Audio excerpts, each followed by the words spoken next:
இயக்கம் வாழ்க வளமுடன். குரு வாழ்க, குருவே துணை. வாழ்க வளமுடன். நண்பர்களே, இந்த இனிமையான மாலை வேளையில் ஒரு தெய்வீகமான தியான நிகழ்வை தொடர்ந்து கவி அரங்கம். நம்ம பழைய காலங்களில் பாட்டரங்கம், கவியரங்கம் எல்லாம் நிறையா கேட்டிருப்போம். இப்போ ரீசண்டாக அது பலவிதமான சூப்பர் சிங்கர்ஸாக இப்போ மெருகேற்றி உலகம் முழுக்க நிறையா பண்ணிகிட்ருக்காங்க. இப்போ அதில் மகரிஷி போன்ற ஞானிகள் எழுதிய கவிகளுக்கு ஒரு மிகப்பெரிய ஆற்றல் இருக்கிறது. மகரிஷி சொல்லுவாங்க ஒரு கவியில், அதாவது மகரிஷி 2000 கவிகள் எழுதியிருக்கிறாங்க. திருக்குறள் 1330 குறள் இருக்கிறது. மகரிஷி அவர்கள் 2000 கவிகளை எழுதியிருக்கிறாங்க. ஒவ்வொரு கவியினும் 8 வரி. திருக்குறள் 1330 குறள், 2660 வரிகள். மகரிஷி அவர்கள் எழுதியது 8 வரி கவிகள், 2000, 16000 வரிகள். இது நான் உங்களுக்கு புரிதலுக்காக சொல்கிறேன். அதுக்குன்னு திருக்குறள் கம்மி, மகரிஷி பெருசுன்னு சொல்ல வரல. எவ்வளவு கவிகள் எழுதியிருக்கிறாங்கன்னு நம்ம புரிதலுக்காக சொல்ல வர்றேன். அது ஒவ்வொரு கவியும் நாம் மேலோட்டமாக மகரிஷியோடைய பயிற்சிகளை, அடிப்படை பயிற்சி, அருள்நிதி, பிரம்மஞான பயிற்சி என்று ஒரு 6 மாத காலங்களில் நாம் இந்த பயிற்சிகளை முடிச்சுட்டு இதுதான் மகரிஷி சொல்லி கொடுக்குறாங்க அப்படின்னு நினச்சிட்றோம். ஆனால் அது ஒரு மிகப்பெரிய கடல். சரிங்களா? எப்படி ஒரு கடலில் மூழ்குனா எவ்வளோ பெரிய பொக்கிஷங்கள் எல்லாம் இருக்குன்னு நம்ம சொல்கிறோமோ, அது போல் இந்த வேதாத்திரியத்தில் அந்த கவிகள் மிகப்பெரிய சக்தி வாய்ந்தவை. அந்த கவிகளுக்கான விளக்கத்தை நமது ஆசிரியர்கள் தொடர்ந்து சிந்தித்து அதை மனப்பாடம் செய்து தங்களுடைய வாழ்க்கையாக மாற்றி மற்றவர்களுக்கும் சொல்லி கொடுத்துட்ருக்காங்க. சரிங்களா? அப்போ அந்த ஒரு ஞான கவியினுள்ள ஒரு கவியினுடைய அந்த கவியை நான் உங்களுக்கு படிச்சுட்டு இப்போ கவியரங்கம் நம்ம உள்ளே போகிறோம். அந்த கவியினுடைய சிறப்பு என்னங்கிறத நீங்கள் புரிஞ்சுக்கணும். கவியினுடைய சிறப்பு என்றே மகரிஷி ஒரு கவி எழுதியிருக்காங்க. பாடல் பல படித்து வரும் பழக்கம். இந்த கவிகளை நிறையா படித்து வரக்கூடிய பழக்கம், பாடல் பல படித்து வரும் பழக்கம், ஆழ்ந்து பகுத்து உணர்ந்து செயலாற்றும் பண்பை தந்து, ஆழ்ந்து பகுத்து உணர்ந்து செயலாற்றும் பண்பை தந்து மூடர்களை கூட பேரறிஞராக்கும் என்று மகரிஷி சொல்றார். மூடர்களை கூட பேரறிஞராக்கும். முன் நிகழ் பிற்காலங்கள் மூன்றும் கூடி ஆடச்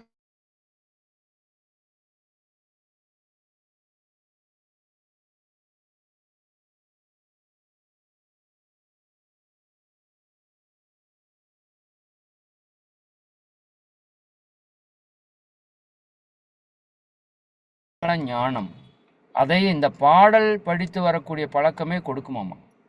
முன் நிகழ் பிற்காலங்கள் மூன்றும் கூடி ஆடச் செய்தே அறிவில் அதற்கு ஏற்ப அவ்வப்போ செயலாற்றும் திறமையூட்டும் ஈடற்ற ஆற்றல் பல கவிகட்கு உண்டு. அவர் அப்படி சொல்லிட்டு இதோட முடியலப்பா, ஈடு இணை சொல்ல முடியாத ஆற்றல் பல கவிகட்கு உண்டு, என்றென்றும் இவ்வகையே நிலைத்திருக்கும் என்று அந்த கவியினுடைய உயர்வை, சிறப்பை சொல்றாரு. அப்போ மூடர்களை கூட பேரறிஞராக்கக்கூடிய வல்லமை கொண்ட அந்த கவிகள், ஒவ்வொரு மனிதனும் மகரிஷி கொடுத்த கவிகளை ஒரு முறையாவது வாழ்க்கையில் படிக்கணும். அத்தனை ஞானங்கள், அதுக்கு பேர் ஞான களஞ்சியம்னு பேர். மகரிஷியோட அந்த 2 நூல்கள் ஞான களஞ்சியம். எப்படி நெற்களஞ்சியம்னு சொல்கிறோம்ல தஞ்சையில், அதுபோல் ஞானம், அறிவு, அதனுடைய களஞ்சியமாக இருக்கக்கூடிய அந்த பொக்கிஷத்தை இன்றைக்கி நம்ம ஆசிரியர்கள் மிகச் சிறப்பாக அந்த கவியை பாடி அதற்கு விளக்கம் கொடுக்க போகிறாங்க. இந்த வாய்ப்பை நம்ம நல்லா பயன்படுத்திக்கணும். சரிங்களா? அதனால் இந்த நிகழ்வை சிறப்பாக நிகழ்த்தி கொடுக்க உள்ள இறை ஆசிரியர்களை வாழ்த்தி இதை சிறப்பாக நிகழ்த்தி கொடுக்குமாறு அன்போடு கேட்டுக்கொள்கின்றோம். எல்லாரும் நீங்கள் இறுதி வரைக்கும் இருந்து, அவங்கெல்லாம் சிலர் பல நாள் நமக்காக இந்த ஞானத்தை கொடுக்கறதுக்காக தயாரித்து வந்து நம்ம கூட பேசுகிறாங்க. நீங்கள் உங்களோட கருத்துக்களையும் சொன்னீங்கன்னா அவங்களுக்கு இன்னும் உற்சாகமாக இருக்குது. இவங்க இப்போ தான் வளர்ந்து வர்றாங்க நல்லா ஆசிரியர்களாக. அப்போ உங்களோட கருத்துக்கள் சொல்லும்போது அவங்களுக்கு இன்னும் மென்மேலும் அவங்க சிறப்பாக செய்கிறதுக்கான ஒரு வாய்ப்பாக இருக்குன்னு சொல்லி அதையும் நீங்கள் செய்யணும்னு சொல்லி கேட்டுட்டு இப்போ நம்ம கவியரங்கத்துக்குள்ள செல்வோம். மகிழ்ச்சியமாக நீங்கள் தொடருங்க. வாழ்க வளமுடன்.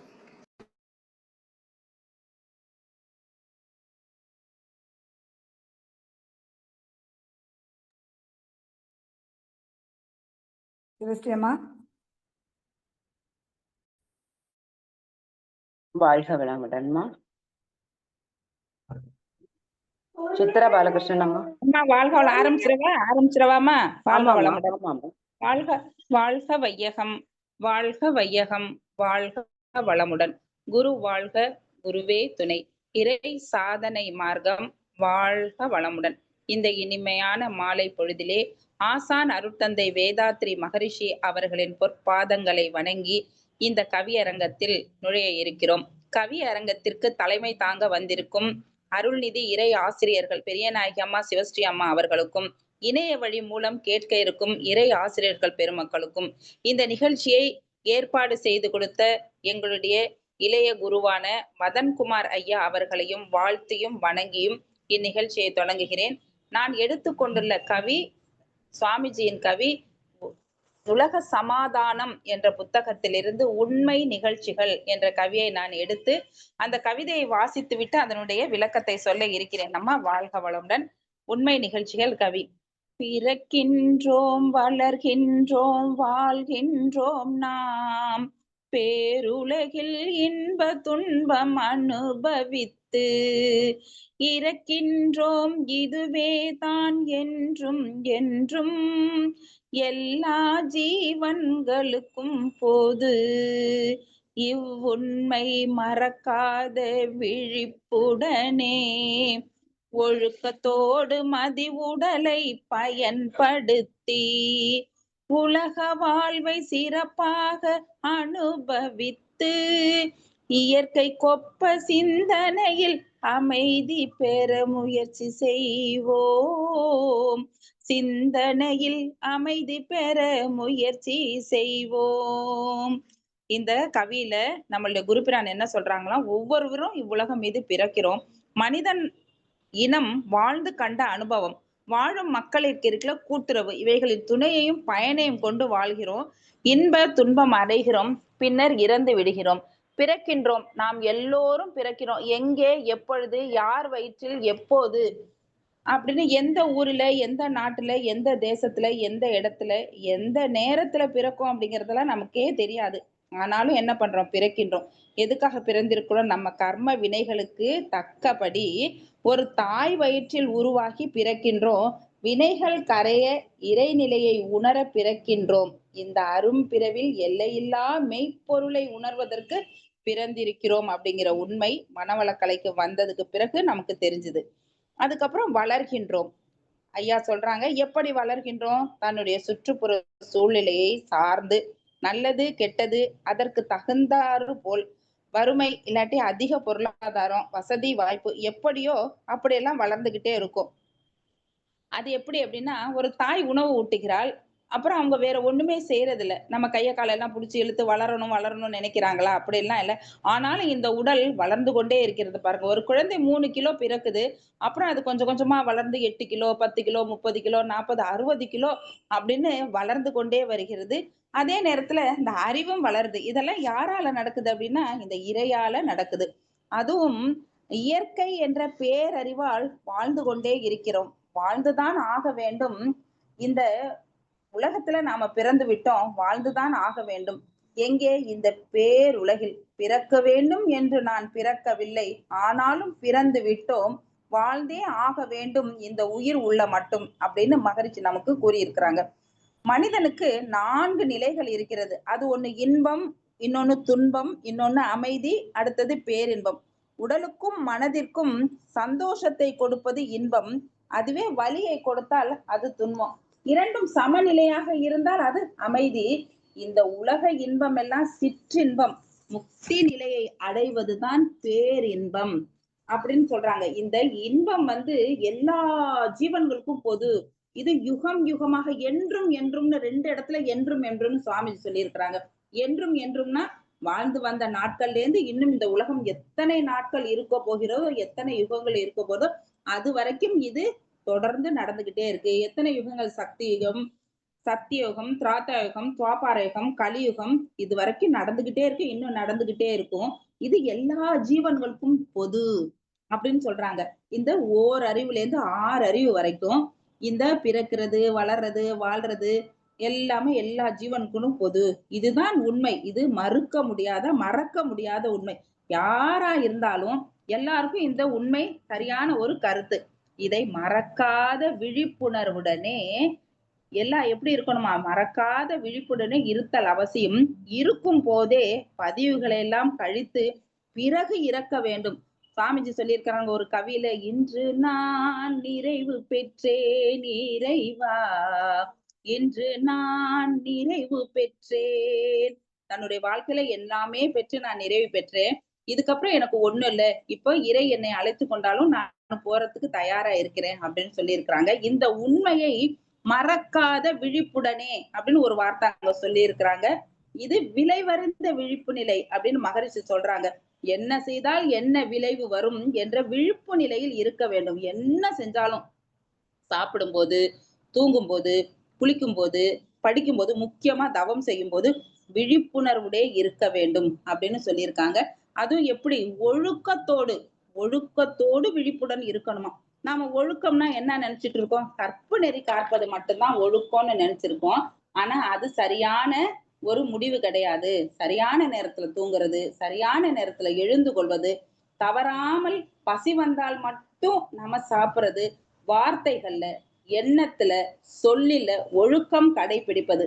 அப்புறம் பசிக்கும் போது உணவு சாப்பிட பசிக்காம ஒரு பருக்கை உணவு கூட உண்ணாமல் இருப்பது, ஐவகை கடமைகளை கடைபிடிப்பது, தனக்கோ பிறருக்கோ தற்காலத்திற்கோ பிற்காலத்திற்கோ துன்பம் தராத செயல்தான் புண்ணியம், அதுவே ஒழுக்கம் அப்படின்னு நம்மளுக்கு குருபிரான் அழகா சொல்லியிருக்கிறாங்க. அதுக்கு அடுத்த வரியில பாருங்க, மதி உடலை பயன்படுத்தி உலக வாழ்வை. மதி உடல், மகரிஷி வெறும் உடல்னு சொல்லலைங்க இந்த இடத்துல, மதி உடல்னு சொல்லி இருக்கிறாங்க. மதின்னா என்ன? அறிவு. இந்த உடலுக்குன்னு ஒரு அறிவு இருக்கிறது. நம் உள்ளுறுப்புகள் எல்லாம் எப்போதும் ஒரு ஏக்கத்தோட இருக்குமா. ராசா கொஞ்சம் உடற்பயிற்சி செய்யறியா, கொஞ்சம் உடலை இப்படியும் கொஞ்சம் கொஞ்சம் ஆற்றுறியா, கொஞ்சமா உணவு எடுத்துக்கப்பா, தாகம் எடுத்தா தண்ணி குடி, தீய பழக்கத்திற்குனா அடிமை ஆகி விடாது என்று பலவற்றை இந்த மதி உடல் நமக்கு எடுத்து சொல்லிக்கிட்டே தான் இருக்கும். நாம அதன்படி தாங்க நடக்கணும். மேலும் சிறப்பாக அனுபவித்து, அடுத்த வரியில உலக வாழ்வை சிறப்பாக அனுபவித்து, கடந்த காலம் நினைச்சு பார்க்காதீங்க, எதிர்காலம் அது அப்ப வரும்போது பார்த்துக்கலாம். இப்போ என்ன நடக்கிறது, நிகழ்காலத்துல என்ன நடக்குது என்பதை புரிந்து கொண்டு தெரிந்து கொண்டு, போனதை சிந்தியாது, வருவதை பற்றி பயந்து கொள்ளாது, நடப்பவையெல்லாம் நன்மைக்கே என்று சிறப்பாக அனுபவித்து இயற்கை கொப்ப ஆனந்தம் அடைவதுதாங்க நல்லது. மழை காலத்துல மழை பெய்யும், வெயில் காலத்துல வெயில் அடிக்கும், காற்று காலம் காற்று அடிக்கும், எல்லாம் அதனதன் போக்கில் நடக்கும். இதையெல்லாம் அனுபவித்து அனுசரித்து சிந்தனையில நாம அமைதி கொள்ளணும் அப்படின்னு சொல்றாங்க. அதுக்கப்புறம் இந்த நியதி எல்லாருக்கும் பொது. அந்த பண்பாட்டுடன் அறிவையும் உடலையும் பண்படுத்தி பயன்படுத்தி உலக வாழ்க்கை சிறந்த முறையில் அனுபவிப்பதற்காக இயற்கைக்கு பொருத்தமான வாழ்க்கை முறையை வகுத்து பூரண அமைதி பெற முயற்சி செய்வோம். அதாவது எந்த ஒன்றை செய்தாலும் சிந்தித்து அது எப்போதும் நல்லதை தரணும். இக்காலத்திற்கும் பிற்காலத்திற்கும் தீமை தருமா அப்படின்னு யோசிச்சு செய்யணுங்க. இப்போ ஒரு பிளாட் வாங்குறோம், வீடு கட்டுறோம், சோத்தோரமா போய் ஒரு தென்னை மரத்தை நட்டா அந்த தென்னை மரம் 10 வருஷத்துல வளர்ந்து பக்கத்து வீட்டுல தானே அந்த மட்டையை போடும், தென்னை அதெல்லாம் காயெல்லாம் அந்த பக்கம் போகும். அப்ப போய் அதை வெட்ட முடியுமா? முதல்லயே யோசிச்சு ஐயோ இது பக்கத்து வீட்டு போய் விழுந்துருமே அப்படின்னு சொல்லிட்டு நம்ம அதெல்லாம் சிந்திச்சு நம்ம காம்பவுண்டுக்குள்ளேயே உழுவுற மாதிரி முதல்லயே அதெல்லாம் சிந்திச்சு பார்க்கணும் அப்படின்னு சொல்றாங்க. அப்புறம் மனிதன் வாழ்க்கை தத்துவத்தை அறிந்து பிறப்பு இறப்பு இடையே அறிவியக்க காலத்தில் மற்றும் ஏற்பட இன்ப துன்பம் தோற்றம் மாற்றம் என்ற மாறுபாடுகளை எல்லாம் மனதில கொண்டு அமைதியாக வாழ பல திட்டங்கள் அமைத்து கொள்ள வேண்டும். அதெல்லாம் எப்போதும் நாம நினைச்சு நினைச்சு பார்த்துக்கணும். இந்த உலகத்துல பிறந்து வளர்ந்து வாழ்ந்து பேருலகங்கள்ல இன்ப துன்பம் அனுபவித்து இருக்கின்றோம். என்ன குறை? இங்க எதுவுமே குறைவாக இல்லை. எல்லாமே நிறைவாக இருக்கிறது. பொருள் இல்லார்க்கு இவ்வுலகம் இல்லை, அருள் இல்லார்க்கு அவ்வுலகம் இல்லை அப்படிங்கிற இந்த ஒரு 2 வரிய நாம எப்போதும் நினைச்சு, இந்த உலக இன்பத்தை நாம சிறப்பாக அனுபவிச்சோம் அப்படின்னா, எப்படி இருக்கும் தெரியுமா? கடைசியா ஒரே ஒரு கவிதை. குறை ஒன்றும் இல்லை மறைமூர்த்தி கண்ணா, குறை ஒன்றும் இல்லை கண்ணா, குறை ஒன்றும் இல்லை இறைவா என்று இந்த உண்மை நிகழ்ச்சிகள் என்ற இந்த கவியின் விளக்கத்தை கூறி வாய்ப்பு அளித்த நல்ல உள்ளங்கன் அனைவரையும் வாழ்த்தி விடைபெறுகிறேன். வாழ்க வளமுடன் அம்மா, வாழ்க வளமுடன். மிக்க நன்றிங்கம்மா. நன்றி, நன்றிங்கம்மா. வாழ்க வளமுடன். அடுத்ததாக கீதா முரளி அம்மா அவர்கள் அருகுண ஆளுமை பேரு என்ற கவிக்கு விளக்கம் கொடுக்க இருக்கிறாங்க. வாழ்க வளமுடன். வாங்கம்மா. வாழ்க வையகம், வாழ்க வையகம், வாழ்க வளமுடன். குரு வாழ்க, குருவே துணை. இன்று இணைப்பில் இணைந்திருக்கும் அனைத்து ஆசிரியர் பெருமக்களுக்கும், வழிநடத்தி கொண்டிருக்கும் இறை ஆசிரியர்களுக்கும், நிகழ்வை ஏற்படுத்தி கொடுத்த இறைமதன் ஐயா அவர்களுக்கும் மாலை வணக்கங்களையும் வாழ்க வளமுடன் என்ற வாழ்த்துக்களையும் தெரிவித்துக் கொண்டு, இன்றைய கவியரங்கில் எனக்கான நான் எடுத்துக்கொண்ட தலைப்பு ஆறு குண சீரமைப்பு ஆளுமை பேரு என்ற தலைப்புல இதை எடுத்துரு. அருகுண ஆளுமை பேரு என்ற தலைப்புல இந்த கவி எடுத்திருக்கு. அவா முதல் 6 குண ஆளுமை பேருடையார்கள் சிவா என்று பல நூறு செபித்தாலும் அருளடையார். அவா முதல் 6 குண ஆளுமை பேரடைந்தோர்கள் சிவா என்ற அக்கணமே சேர்ந்திருப்பார் தெய்வமோடு. நம்ம குணங்கள் எப்படி இருக்கணும்? பண்பட்டு இருக்கணும். பண்பட்ட குணங்கள் இருந்தாதான் இறைநிலையை நம்மளால அடைய முடியும். அதற்கான வழியும் நமக்கு கிடைக்கும்ன்றது இந்த வரிகள்ல சொல்லியிருக்காரு. 6 குணங்கள் 6 குணங்களை என்ன சொல்றாங்கன்னா, அது தேவையற்ற குணங்கள். அவா முதல் 6 குணம் ஆளுமை பேருடையார் அப்படி கொடுத்திருக்காங்க இல்லையா? அத வேண்டாத குணங்கள் அங்கு சொல்லப்பட்டிருக்கு. வேண்டாத குணங்கள் என்னென்னங்க? பேராசை, சினம், கடும்பற்று, முறையற்ற பால் கவர்ச்சி, உயர்வு தாழ்வு மனப்பான்மை, வஞ்சம், இவை அனைத்தும் ஒரு மனிதனிடம் இருந்தால் அவனால் மேம்பட முடியாது. பிறருக்கு துன்பம் ஏற்படும், அவரும் துன்பப்பட வேண்டியதா இருக்கும். இந்த வேண்டாத இந்த குணங்களால பல உடல் கேடுகளும் உடல் ஒவ்வாமைகளும் நமக்கு ஏற்படும். நம்ம கவியில படிச்சிருக்கோம், இதய நோய், குன்மம், கண் நோய், மூல நோய்,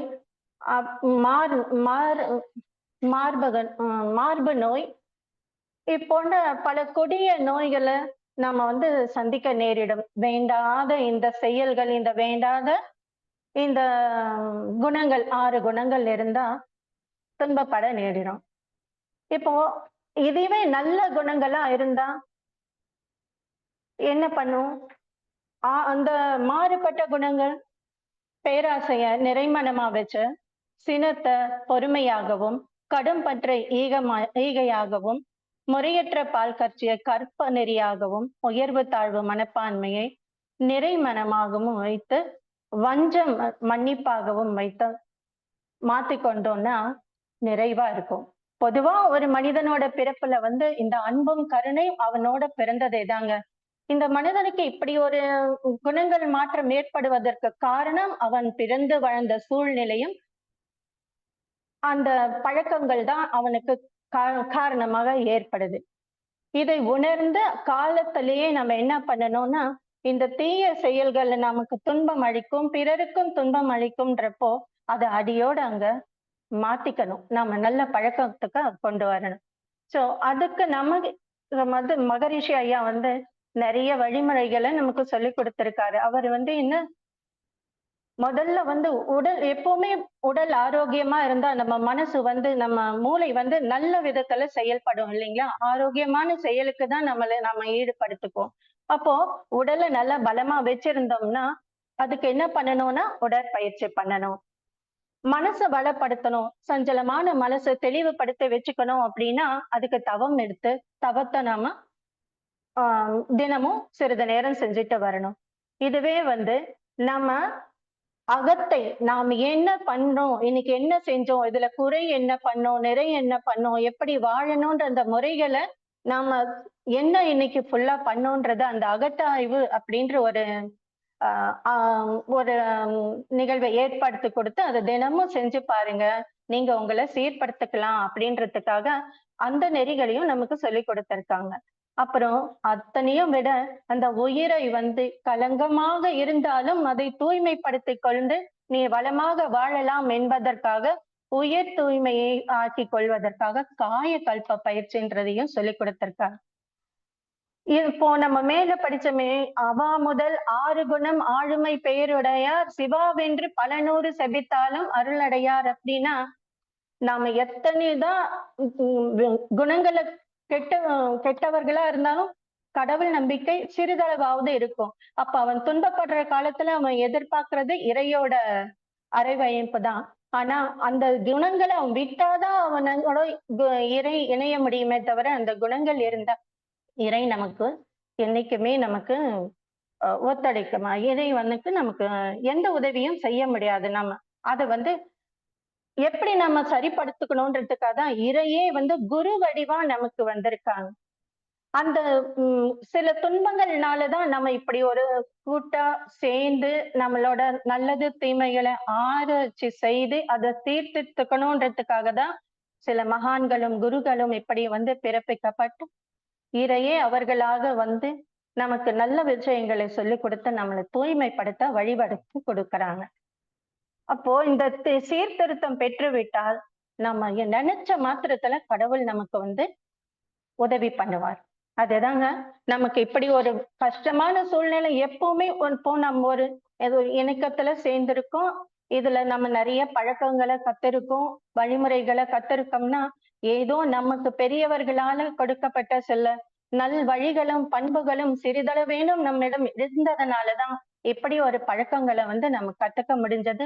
இந்த குருவோட உதவியும் நமக்கு கிடைச்சு நம்மளை தூய்மைப்படுத்தி இறையோட வழியில செல்வதற்காகவும் அவருடைய பாதங்களை பற்றுவதற்கான ஒரு பாதையும் நம்ம வகுத்து கொள்ள முடியுது.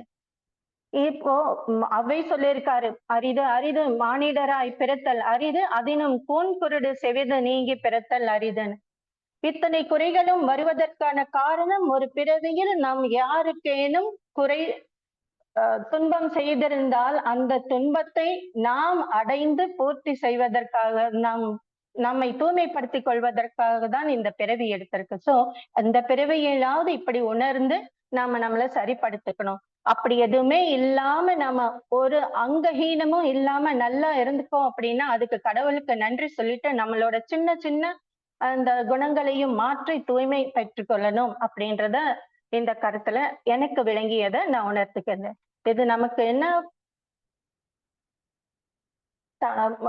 நமக்கு பாடல் படிச்சிருக்கோம், தப்பாத குரு உயர்வு மதிப்போர் தம்மை, தப்பாத குரு உயர்வு மதிப்போர் தம்மை தரத்தில் உயர்த்தி பிறவி பயனை நல்கும் பாடியிருக்கோம் இல்லையே, அது உண்மையிலே சரிதானுங்க. இப்படி ஒரு குரு கிடைக்கவும் இப்படி ஒரு வழிகாட்டுதலுக்காக ஒரு அடுத்த ஒரு குருவாக நமக்கு கிடைத்த மதனையா அவர்களையும் இவர்கள் வழி நின்று நாம் பிறரை வழி நடத்துவதற்கும் நாம் பயிற்சிகள் எடுத்துக்கொண்டு பிறருக்கும் நல்வழி காட்டுவதற்கு உதவி செய்வோம். ஒரு மூணு ப்ராவர்ப் இங்கிலீஷ்ல எனக்கு தெரிஞ்சது சொல்றேன் பாருங்க.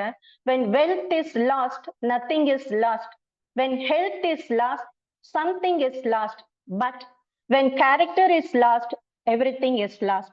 ஸோ நம்ம கேரக்டர் நல்லா இருக்கணும்னா நம்மளை சீர்படுத்தி நல்ல பண்புகளை உருவாக்கி மற்றவங்களுக்கும் உதவி செஞ்சு நல்லா இருக்கணும். ஒரு பண்பட்ட மனிதனால தான் மட்டும் நல்லா இருக்காம பிறருக்கும் நல்ல வழி காட்டு மற்றவங்களையும் முன்னேற வைக்க முடியும் என்ற இந்த சிறிய சிந்தனையோடு என்னோட உரையை முடித்துக் கொள்கிறேன். மிக்க நன்றி. வாழ்க வளமுடன். நன்றி அம்மா. நன்றிங்கம்மா. வாழ்க வளமுடன். சிறப்பு. அடுத்ததாக இறையாசிரியர் கமலம் அம்மா அவர்களை அழைக்கிறோம். உழைப்பாளி அடிமை ஆனான் என்ற கவிக்கு விளக்கம் கொடுக்க இருக்கிறாங்க. வாழ்க வளமுடன்மா. வாழ்க வளமுடன்மா. வாழ்க வையகம், வாழ்க வையகம், வாழ்க வளமுடன். அனைத்து ஆசிரியர் அன்பு உள்ளங்களுக்கும் வாழ்க வளமுடன். ஞான களஞ்சியம் என்ற நூலில் இருந்து கவி 49வது பாடல்களை எடுத்துள்ளோம். எங்களுக்கு தெரிந்த விளக்கத்தை கொடுத்துள்ளோம். அனைவரும் ஒத்துழைப்புமாக. வாழ்க வளமுடன். நன்றி. நன்றிம்மா. ஐயா பாடல் உழைப்பாளி அடிமையானான்ங்கிறத மகரிஷி கொடுத்துருக்காங்க. அந்த பாடலை படிக்கணும். பண்டமெல்லாம் தானியத்தில் மதித்த காலம் பயிரிடுவோன் உயர்வாக கருதப்பட்டான். பண்டங்கள் பணமதிப்பை பெற்ற பின்னர் பாட்டாளி பலவிதத்தும் சுரண்டப்பட்டான். பண்டங்கள் பணமுடையோர் இடத்தில் சேர பாடுபடுவோர் அடிமையானார் அந்தே. பண்டங்கள் தொழில் நிலையம் அரசு மூன்றும் பணமுடையோர் பிடியின் கீழ் வந்ததங்கே. பணமுடையோர் பிடியின் கீழ் வந்ததங்கே. ஐயா ரொம்ப அருமையா அந்த பாடலை கொடுத்திருப்பாங்க. பண்டம் அப்படின்னு சொன்னாலே எல்லாத்தையும் குறிக்கும். நம்ம சாப்பிடுற சாப்பாடு பண்டம் இல்ல, ஒரு பொருளா, கட்டிலா இருக்கட்டும், மேஜையா இருக்கட்டும், தங்கமா இருக்கட்டும், வெள்ளியா இருக்கட்டும், எந்த ஒரு கம்ப்யூட்டரா இருக்கட்டும், இந்த செல்லா இருக்கட்டும், எல்லாமே பண்டம் அப்படிங்கிற ஒரு பொருளை குறிக்கிற மாதிரி எல்லாத்தையும் சேர்த்து கூறினாரு ஐயா. அதுக்கு முன்னுக்கூட்டியே ஒரு பாட்டு கொடுத்துருக்காங்க பாருங்க, பழைய பாட்டுல. கொடுத்ததெல்லாம் கொடுத்தான், யாருக்காக கொடுத்தான், ஒருவருக்காக கொடுத்தான், ஊருக்காக கொடுத்தான். அதாவது எது ஒரு சின்ன ஒத்த நெல்லு போட்டீங்களே, உங்களுக்கு மட்டுமா தானியம் கொடுத்தான் இறைவன்? ஒவ்வொரு கொத்தா சரஞ்சரமா தொங்க விட்டு எல்லாரும் சாப்பிடுங்க, இன்பமா இருங்கன்னு சொல்லி அந்த விவசாயிட்ட கொடுத்தான் இல்லையா? அப்பேற்பட்ட அந்த பரந்த மனசு, அந்த பரந்த இறைநிலைக்கு எவ்வளவு பெரிய விரிந்த அலை, அந்த ஒரு தன்மையில இருக்கத நாம எவ்வளவு அருமையா வாங்கி ஒன்று பண்டமாத்து முறைன்னு செஞ்சு சாப்பிட்டு இந்த பிரபஞ்சத்துல அப்படி ஒரு ஒத்துமையா இருந்திருக்கோம் பாருங்க. அதாவது விவசாயி ஒருத்தன் இருக்கான்னு வைங்களேன், அவங்க மண்பானை செய்ய தெரியுதுன்னு வைங்க. அந்த விவசாயிக்கு மண்பானை தான் செய்ய தெரியும். அவர் குடம் செய்வாரு, சட்டி செய்வாரு, பானை செய்வாரு இல்லையா? ஆனா இன்னொரு விவசாயி என்ன செய்வாரு? அவருக்கு நெல்லுதான் விளைய தெரியும். அவரு நெல்லு போட்டு விளைய வச்சிட்டு இருக்காரு. அவருக்கு வயிறாருமா? நெல்லை சாப்பிட முடியுமா? முடியாது. அதே மண்பானை செஞ்சவரு என்ன சாப்பிடுவாரு? அவருக்கு வயிறு பசிச்சுன்னா மண்ணா எடுத்துக்க முடியாத. அப்ப என்ன பண்ணாங்க? அதாவது கொடுத்து வாங்கி பண்டமாத்து முறை செஞ்சாங்க. இந்த மண் களையத்தை கொடுத்து அவர்கிட்ட கொடுத்த உடனே அவரு நெல்லு விளைஞ்சதை கொண்டு போய் இவர்கிட்ட கொடுத்தாரு. இவர் அரிசியாக்கி அதை குத்தி அதை மண்பானையில சாதமா பொங்கி இந்த குடும்பம் சாப்பிட்டுச்சு. இதே மண்பானையை வாங்கினவரு அவரும் அரிசியை குத்தி அந்த மண்பானையில தண்ணி வைத்து கொதிக்க வச்சு சாதமா சாப்பிட்டாரு. அப்ப இந்த 2 குடும்பங்களும் எப்படி வயிறார சாப்பிட்டு அந்த குடும்பத்தையே காப்பாத்திருக்கு பாருங்க. அப்ப அந்த ஒற்றுமை, அதுதான் பண்டமாத்து முறையாக இருந்தது. அதை இப்பெல்லாம் சொல்லுவாங்கல்ல, பண்டமெல்லாம் தானியத்தில் மதித்த காலம். கொண்டக்கடலை இருக்கு, தானிய விதை இருக்கு, எல்லாம் இருக்கு. அந்த விதையை ரொம்ப பந்தோசா கொடுத்து அந்த விதையை கொடுத்து விளைய வைப்பாங்க. அது இல்லைன்னா கூட ஒருத்தர் ஐயா விதை நெல் இருந்த குடு, விதை கடலை இருந்தா குடுன்னா கொடுப்பாங்க. அந்த கொடுத்ததை வாங்கி அவங்க நட்டு வைத்து அது எடுப்பாங்க பாருங்க. அந்த கடலை எடுத்து கொண்டாந்து வீட்டுல குமிச்சிருப்பாங்க. நம்ம யாராவது விருந்தாடி போயிட்டோம்னு வைங்களேன், அப்ப என்ன செய்வாங்க தெரியுமா? நம்மளுக்கு விளைஞ்சதும் தெரியாது, அந்த வீட்டுல எவ்வளவு கடலை கிடக்குன்னு தெரியாது. ஆனா போகும்போது அந்த பெருந்த மனசை பாருங்களேன். நம்ம வீட்டுல விளைஞ்சு கிடக்கலையா கடலை, பிள்ளைகளுக்கு எடுத்து கொடு, போயில எடுத்து கொடு, கொண்டுட்டு போட்டும், பிள்ளை எல்லாம் சாப்பிடட்டும் அப்படின்னு அந்த விரிஞ்ச மனசு, அந்த மனிதாபிமானம் இல்லையா, ரொம்ப பெரிய மனசு அவங்களுக்குலாம். அதை எடுத்து கொடுக்க சொல்லுவாங்க. காசுக்காக இல்லைங்க, அந்த பிள்ளையெல்லாம் சாப்பிடணுமா, அது ஒரு சந்தோஷத்தை பாருங்க.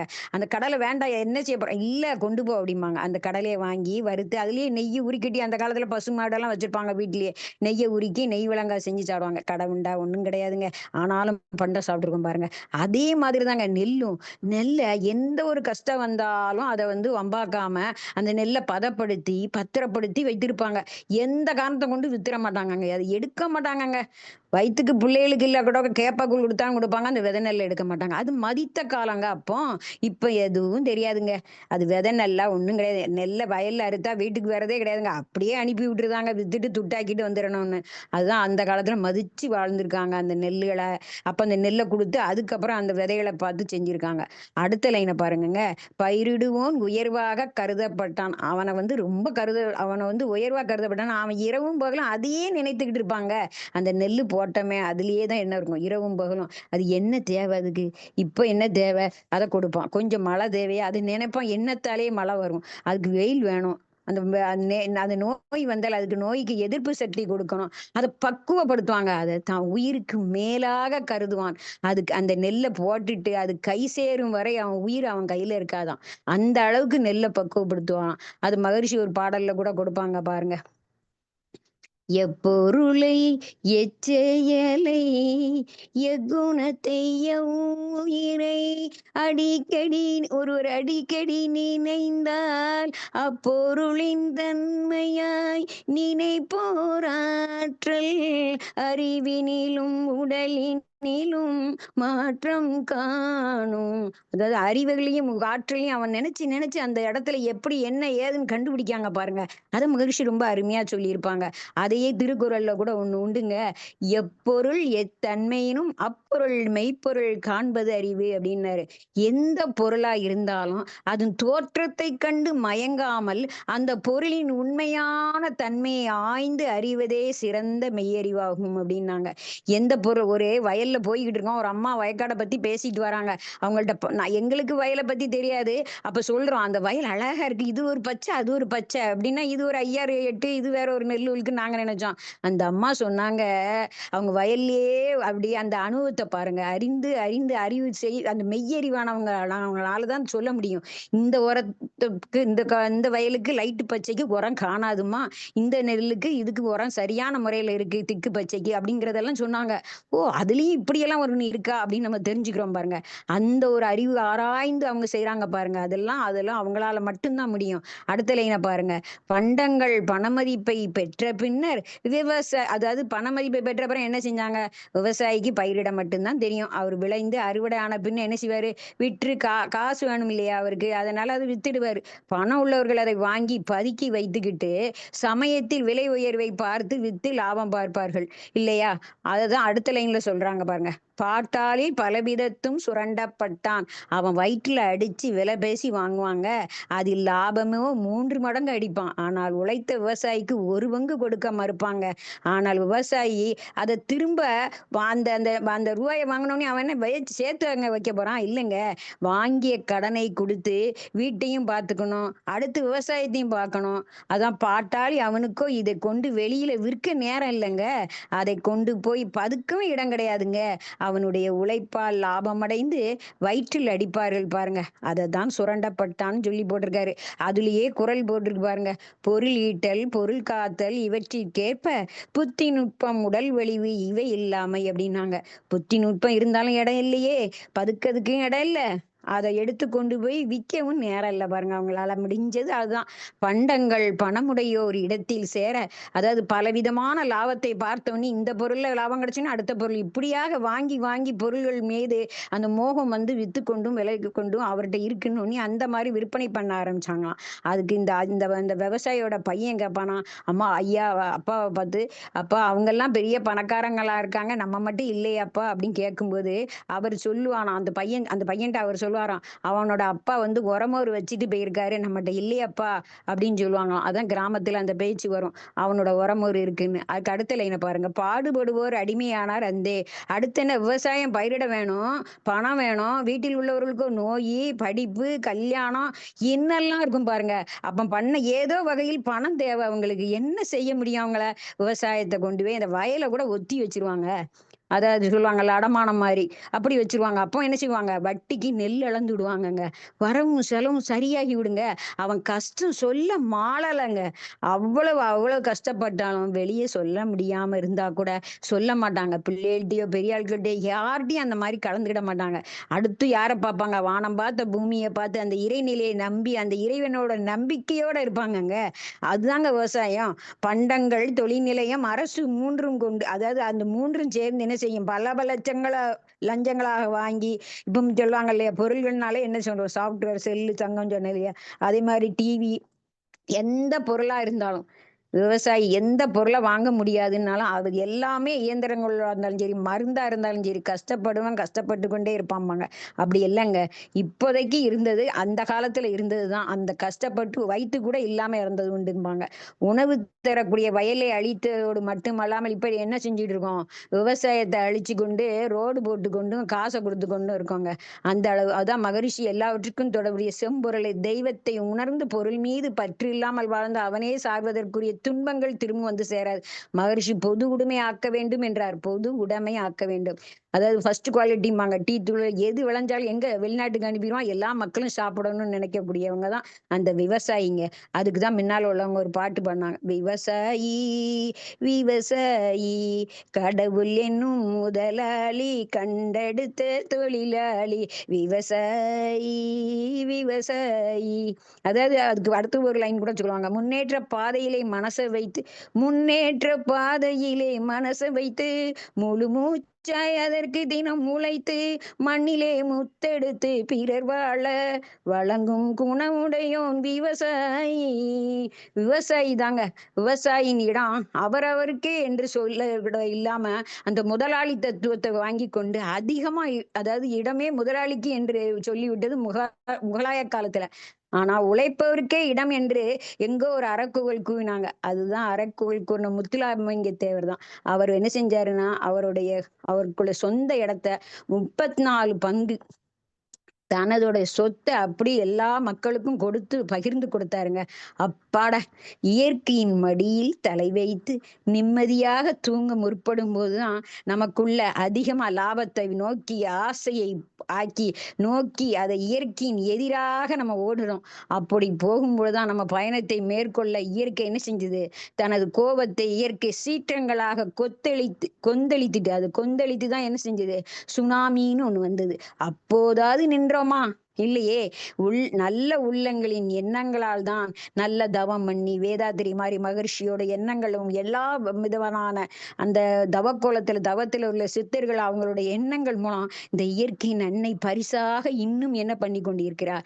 கருப்பு கவுனி, மாப்பிள சம்பா, புங்கார் அரிசி போன்ற நெல் விளைச்சல்களை எல்லாம் நமக்கு கொடுத்து நம்மளையும் பாதுகாத்து கொண்டு நல்வழிப்படுத்தி கொண்டு நம்மளை வழி நடத்துகிறது அந்த விவசாயம்தான். அந்த மண்ணின் மகிமை தான். அந்த மண்ணின் மாதா பூமா தேவி என்கின்ற அந்த விவசாயியும் சேர்ந்து நம்மளுக்கெல்லாம் கொடுத்து நாம சாப்பிட்டு இன்றைய பேசும் திறனும் பேசும் உடையும் கொடுக்கிறது என்ற இறைநிலையே என்று கூறி வாய்ப்பமைக்கு கொடுத்த நன்றியிலும் கூறி வாழ்க வளமுடன் என்று வாழ்த்துகிறேன் அம்மா. நன்றிம்மா. வாழ்க வளமுடன். நன்றிங்கம்மா. அடுத்ததாக இறையாசிரியர் மல்லிகாமணி அம்மா அவர்கள் மனிதனின் முன்னேற்றம் என்ற கவிக்கு விளக்கம் கொடுக்க இருக்கிறாங்க. வாழ்க வளமுடன். வாங்கம்மா.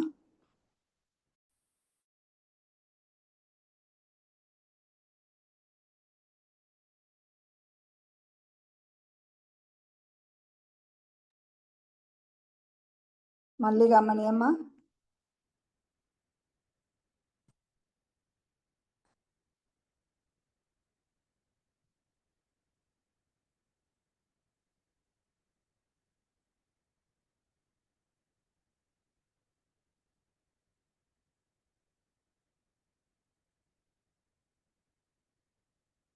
வாழ்க வளமுடன் அம்மா. இப்பதான் ஓப்பன் ஆச்சுமா.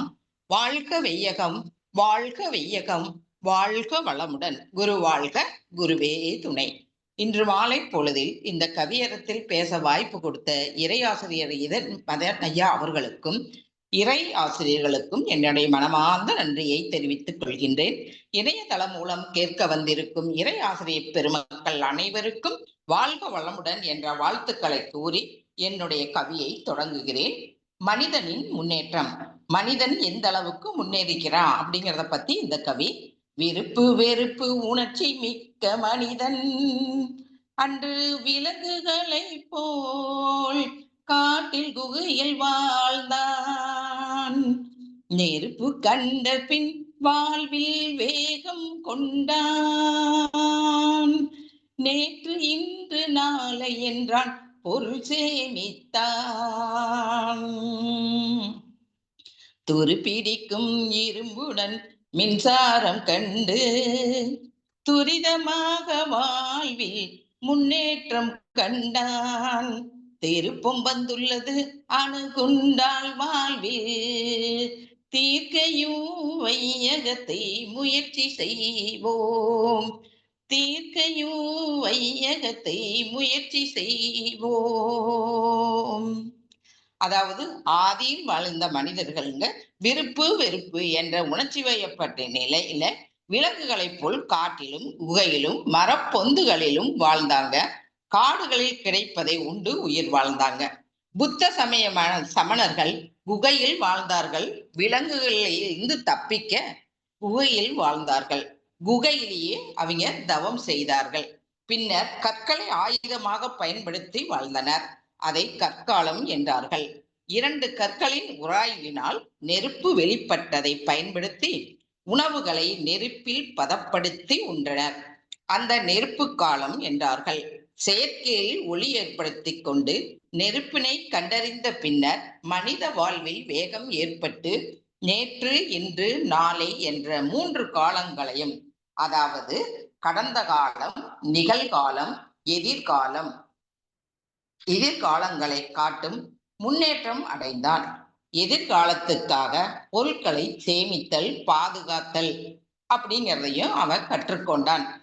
முதல் இரும்பினை கண்டறிந்த உபயோகிக்க தொடங்கி உலோகங்களை பயன்படுத்தி வாழ்ந்த காலம் உலோக காலம் என்றார்கள். துருப்பிடிக்கும் இரும்பை மனிதன் தான் கண்டுபிடித்தான். ஒரு இரும்பு துண்டை சும்மா போட்டு வைத்திருந்தால் அது துருப்பிடித்து போகும் அல்லவா? அதுக்கு தக்க பட்டை சேலை வைத்து தேய்த்து பெயிண்ட் அடித்து சரிபடுத்தா அது சும்மா இருந்தால் இரும்பு துருப்பிடிக்காது தானே செய்யும். ஆகவே அது போல மனிதனும் சும்மா இருந்தால் துருப்பிடித்து விடுவான். அதற்கு நம் உடம்புக்கு உடற்பயிற்சி, காயகல்பம் செய்யணும்.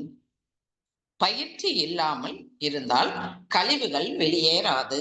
அது நம் உடல் கட்டிகளாக சிறுநீர் பையில் கட்டி, கர்ப்பப்பையில் கட்டி, மார்பகத்தில் கட்டிகளாக உடலில் தேக்கம் உருங்க. மின்சாரம் கண்டுபிடித்து இருக்கான். காலங்காலமாக மாவு அரைச்சிட்டு இருக்கோம். முன்னால அம்மியில் அரைச்சோம், பொடி செய்ய இடிச்சிட்டு இருந்தோம், மாவு இடித்தோம். அப்புறம் எல்லா மக்களும் என்ன பண்ணுனாங்க அப்படின்னு பார்த்தீங்கன்னா, இவ்வளவு சிரமமா இருக்குதே அப்படின்னு நினைத்தாங்க. வேகமா அரைக்க கண்டுபிடிக்க ஏதாவது ஒரு கருவி வராதா என்று ஏக்கத்தோட இருந்தாங்க. அந்த எண்ணம் தானுங்க அவங்களுடைய எண்ணத்தினுடைய தாக்கம் பிரபஞ்சத்திலே பதிவாகி மனிதனுடைய மனதிலேயும் பதிவாகி மின்சாரம் கண்டுபிடித்து பேக்கன்ஸ் ஆஃப் செகண்ட் வாழ்வில் மிக சீக்கிரமாக வேகமாக முன்னேறணும் அப்படின்னு நினைச்சாங்க. நாம நல்லா இருக்கணும்னா நம்ம மனதை நல்ல முறையில் வைக்கணும். அதன் பின் அணுவை பற்றி ஆராய்ந்து அணு குண்டுகளை பயன்படுத்த தொடங்கிய காலம் அணுயுகம். அவன் அடைந்த முன்னேற்றம்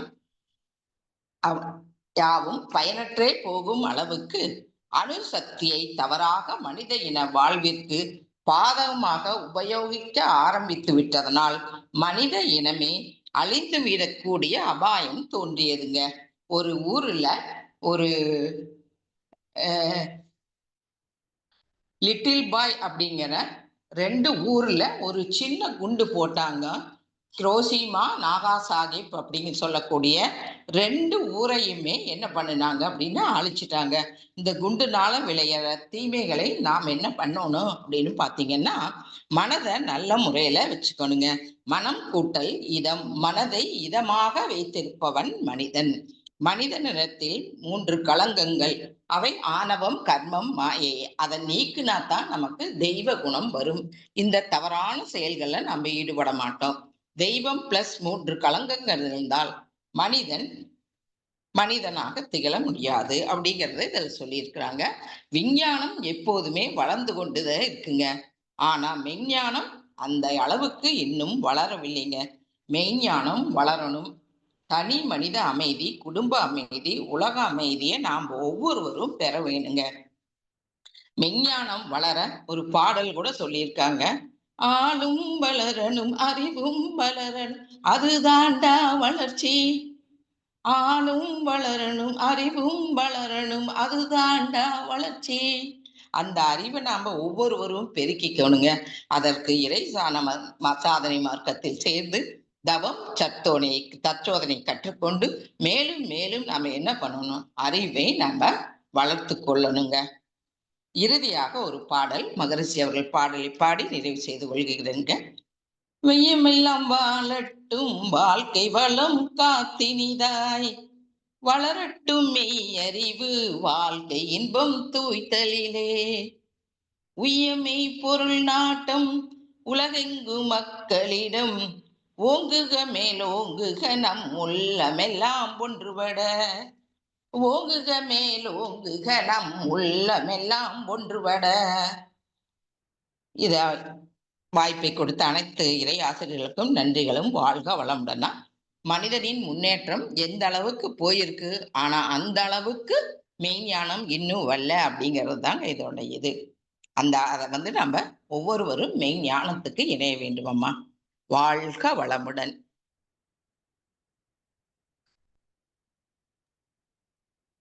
வாழ்க வளமுடன்மா, வாழ்க வளமுடன். மிக்க நன்றி, நன்றி. இன்றைய கவி அரங்கத்தில் ஆசிரியர்கள் மிக சிறப்பாக 4 ஆசிரியர்கள், 4 இறை ஆசிரியர்களும் ஆளுக்கு ஒரு கவி எடுத்து மிக சிறப்பாக நமக்கு விளக்கம் கொடுத்துருக்குறாங்க. முதலில் கவி விளக்கம் கொடுத்தவங்க சித்ரா பாலகிருஷ்ணன் அம்மா, இறை ஆசிரியர் சித்ரா பாலகிருஷ்ணன் அம்மா. அவங்க பிறக்கின்றோம், வளர்கின்றோம், வாழ்கின்றோம் அப்படின்ற தலைப்பில் மிக சிறப்பாக விளக்கம், அந்த ஒழுக்கம், அறம், அது எல்லாத்துக்குமே ரொம்ப சிறப்பாக விளக்கம் கொடுத்தாங்க. அடுத்து கீதா முரளி அம்மா, அவங்க அருகுண ஆளுமை பேருன்ற கவி எடுத்து, அது 4 வரி கவி தான் இருந்தாலும் மிக சிறப்பாக அவங்க அந்த குணங்கள் நமக்குள்ள இருந்தா நம்ம என்னதான் சிவா சிவான்னு சொன்னாலும் நமக்கு அந்த அருள் கிடைக்காது அப்படின்றத, அந்த குணங்களை எப்படி சீரமைச்சு நம்ம எப்படி முன்னேறன்றது அந்த விளக்கத்தை மிக சிறப்பாக கொடுத்தாங்க. அடுத்து இறையாசிரியர் கமலம் அம்மா, அவங்க உழைப்பாளி அடிமையானன், அந்த பண்டமாற்று முறை, அந்த பண்டமாற்று முறை அந்த சொல்லும்போது நம்ம எல்லாருக்குமே, நம்ம ஒரு அபவ் 60ல இருக்கிறவங்களுக்கு எல்லாருக்குமே ஞாபகம் வந்திருக்கும். எனக்கு எங்க பாட்டி எல்லாம் கூட கிராமத்துல நெல் ஒவ்வொரு நிலத்துல ஒவ்வொரு விலையும் அவங்கவுங்க விளையிற நிலத்துல இருந்து அவங்கவுங்க பண்டம் மாற்று பண்றதுதான் பண்டமாற்று முறைன்னு அந்த காலத்துல இருந்தது.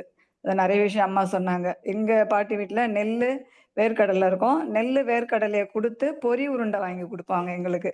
அவங்களுக்கு வெற்றிலை பாக்கு வாங்கிப்பாங்க. அது மாதிரி அந்த பழைய நினைவுகள்லாம் வந்தது அம்மாவோட அந்த கவி விளக்கத்துல. அடுத்து மல்லிகாமணி அம்மா, அழகா மனிதனின் முன்னே